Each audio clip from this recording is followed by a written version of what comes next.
Héctor Vergara. Él es consultor de ecométrica desde hace 8 años. Él estudió en la Universidad de Santiago, o sea, es equipo local. Y es actualmente participante del comité técnico de la estándar por olfatometría chileno. Les comento que el día de ayer tuvimos un curso de CalPUF en el cual se tocaron temas bastante específicos, bastante complejos, y uno de nuestros compañeros era la primera vez que se introducía en el tema de los olores. Tema complejo. Creo que debe haberse dado cuenta que es un poquito más complejo de lo que pareciera ser así, la palabra olores. Por lo tanto, hoy día no quiero ser el culpable que le explote la cabeza, así que trataré de ser lo más simple posible y claro en mi presentación. Quiero hacer una breve introducción respecto a las normativas vigentes, las guías metodológicas tanto para el muestreo como para el análisis. Existe en Chile la norma oficial chilena 3190, oficial desde el año 2010, que es una norma homologada de la norma europea 13725. En la región también está la norma homologada en Colombia, como norma técnica colombiana 5880. Y son las únicas dos normas metodológicas oficiales, es la única norma metodológica oficial que existe acá en Chile. Sin embargo, hay una etapa previa, que es el muestreo como tal, para lo cual se toma como referencia una norma alemana que es la BDI 3880. Esta norma BDI 3880, que será parte del alcance, tengo entendido por lo que acaban de presentar el día de hoy, incluida en la nueva revisión de la 13725, está basada y hace referencia a las fuentes que se van a muestrear, a las muestras como tal, a los equipos de muestreo, y la norma metodológica de análisis está referida al laboratorio, condiciones del laboratorio como tal y análisis, y también para la selección y calibración de panelistas. Sin embargo, ambas están obviamente relacionadas. Como objetivo que yo quiero compartir con ustedes son 4 casos particulares que son considerados dentro de estas dos normativas. Quizás explicar cuál es la diferencia sutil en algunos casos que pueden marcar diferencia en resultados válidos y objetivos. Como punto número 1, quiero compartir con ustedes el tema de los inputs, de los datos de entrada, de la relación inicial para cada inicio de proyecto, en el cual se ve muy importante el feedback o la retroalimentación que se tenga con el cliente en este caso. Está por otro lado las condiciones de homogeneidad durante el muestreo. Esto ya es posterior a los inputs, a la planificación inicial. La homogeneidad de las superficies que se van a mostrar, Y como tercer y cuarto punto, quiero compartir con ustedes también condiciones de transporte, almacenamiento y también el tiempo de análisis de las muestras. Como punto número 1, los inputs al muestreo. Debe existir un feedback muy claro entre el cliente y el consultor. En este caso, estos son casos particulares de ecométrica como tal, en el cual se solicita información que pudiese parecer que es muy engorrosa en algunos casos, como el tipo de fuente, y caracterizar muy bien cada uno de los tipos de fuentes, los horarios de operación, si es operación continua, si no es operación continua, cuál es el tipo de emisiones que se generan en cada una de las plantas, si existen emisiones fugitivas, difusas, puntuales, etc. Por lo tanto, la información que nos puedan entregar con la cual alimentarnos para planificar un correcto y adecuado muestreo es importantísimo. Acá tenemos un caso real en el cual en una granja de animales se consideró la etapa de evacuación de desechos orgánicos de los animales. Y podemos ver que en este caso, si no se hubiese tenido la información que esta empresa, en un compromiso medioambiental importante, ha entregado información respecto a sus operaciones como tal, no hubiésemos podido planificar y dar cuenta de las diferencias que existen en lapsos de minutos. Estamos hablando de no más de 1 hora, cuando se realiza un muestreo antes, durante y después de una evacuación de desechos como tal. Aquí vemos que en la acumulación de desechos y pasando, en términos de concentración dolor, pasando a una medición durante la evacuación, hay un aumento de un 34% en las unidades de dolor. Y posteriormente a dicha evacuación tiene una caída de un 63%. Es decir, si no se hubiese considerado esta variable operacional, probablemente hubiésemos muestreado o se hubiese realizado la toma de muestra y el análisis, qué sé yo, con resultados quizás no reales o no representativos de la operación como tal. Ahora, un segundo punto está referido a la homogeneidad de las muestras. La norma alemana 3880 indica que una fuente puede ser considerada homogénea cuando en su flujo superficial, entre distintos puntos de la superficie, no supera un factor mayor a 2. Sin embargo, nosotros hemos visto en situaciones reales también, en la cual se pueden presentar fuentes difusas, en la cual o fuentes pasivas, en la cual no tenemos mayor variabilidad en los flujos, es decir, diferencia de flujo menor a un factor de 2.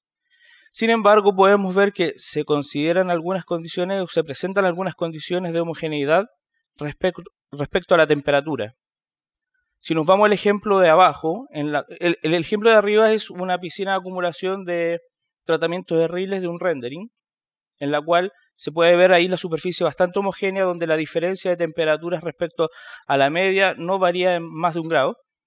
Sin embargo, tenemos una segunda condición en la cual sí es una fuente pasiva, por definición. Sin embargo, no tenemos una condición de homogeneidad y eso se puede ver a través de una imagen térmica en la cual vemos diferentes puntos calientes y puntos fríos y cuya diferencia o variabilidad de temperatura es mayor a un 50%. Por lo tanto, si bien podemos tener superficies pasivas y tenemos condiciones en que el factor de flujo no supera el factor de 2, podemos tener diferencia entre fuente homogénea y no homogénea. Pasando a un tercer punto,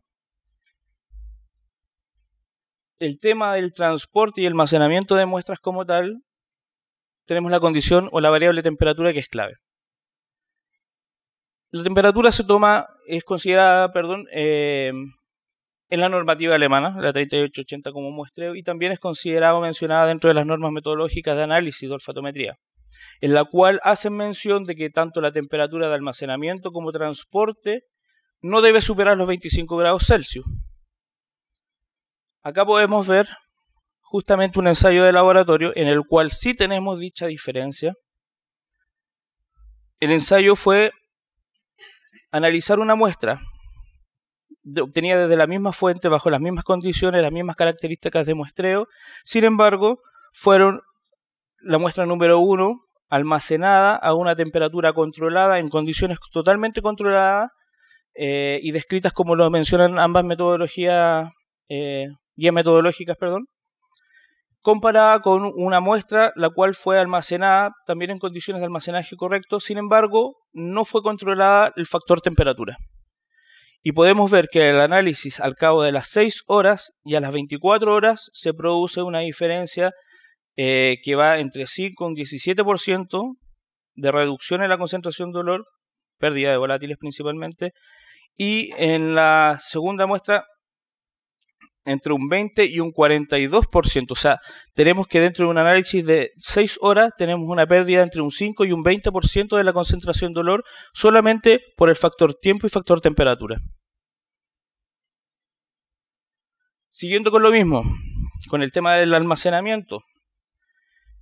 Nosotros necesitamos tener resultados reales, resultados fidedignos y resultados confiables. Estos resultados deben ser obtenidos de una forma trazable y objetiva y metodológicamente en forma correcta. Para eso existen estas normas metodológicas justamente. Pero si bien existe esta metodología, también existe una variabilidad en el criterio de análisis de las muestras. O sea, para nosotros tener una concentración real a la cual creerle, tenemos qué condición de análisis, 6 horas, 24 horas como lo menciona, 6 horas lo menciona la BDI 3880, 24 horas lo menciona la norma chilena 3190 y 30 horas, si no me equivoco, en 13725. Entonces tenemos una diferencia en criterio. Por lo mismo nosotros quisimos hacer también un ensayo y evaluar dos muestras de distinto origen, pero ambas muestras, una muestra de compost y otra muestra de lodo, y evaluar qué es lo que estaba ocurriendo en términos de concentración-dolor al analizar a distintas horas en el tiempo.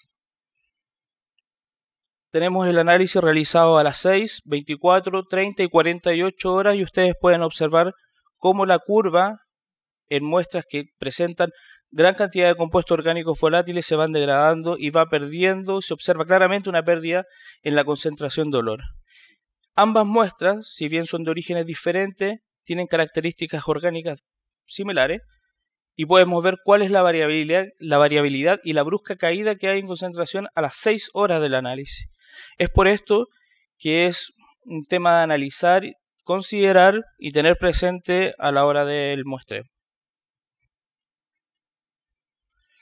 Como conclusiones, bueno, existen múltiples variables que van a estar influenciando tanto el muestreo como el análisis y que deben ser consideradas antes, durante y después del muestreo como tal.